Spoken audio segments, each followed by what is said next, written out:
before I go on, I'll just tell you something about the shape. This is what I call a movable shape or a movable pattern, and it's actually, to my playing style and to my mind and my observations and experiences, it's actually much better than the box shape. You may have seen this shape. That's quite useful for some circumstances, but not for most. In fact, this shape that I've just shown you,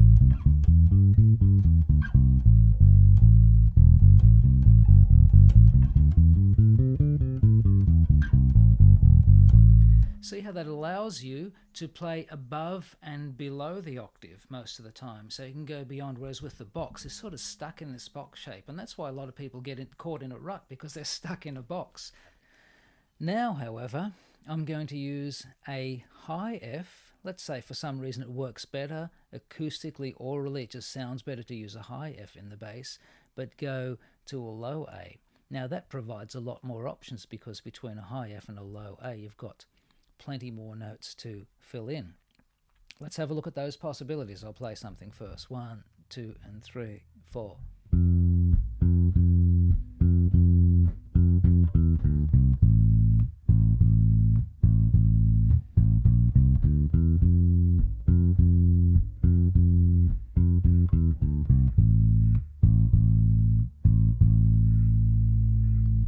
So what happened there, I'll show you the notes that I use. So I use F, F, E, D, C, A, F, F, E, D, C, A. That takes me down to the A via the F major scale, because remember, it's an F major chord. So therefore the F major scale is a reasonably good choice. Okay, now I've missed out one note out of the F major scale, which is the B flat, because the B flat is still considered a passing tone between that higher F and the low A. Now I'm going to put a B flat in there leading to the low A. Have a listen to this. 1, 2, and 3, 4.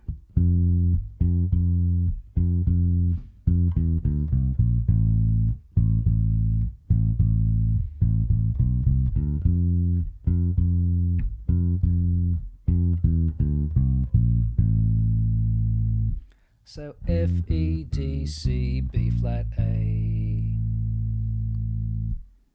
Okay, so that's using all of the possible passing tones between the high F and the low A. Experiment with this, double up on notes as I did in a previous example, or use less of the notes, whatever, experiment. There's lots and lots of possibilities there. You will start to create your own more melodic bass lines using passing tones. So maybe I should first of all just extract that rhythm. I'm just going to do that, say on an open E string now, just so I get the rhythm down. 1, 2, 3, 4.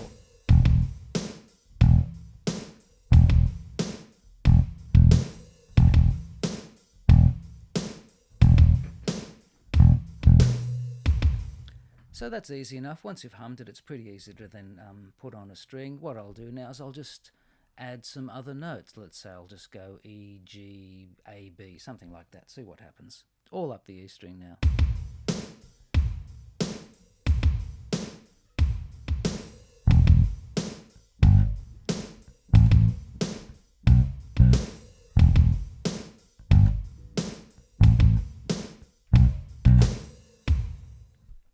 Again, pretty easy, just selected a couple of notes beforehand. Your note selection will of course depend on any chord changes that are already present. If there are none, then just make it up as you go along.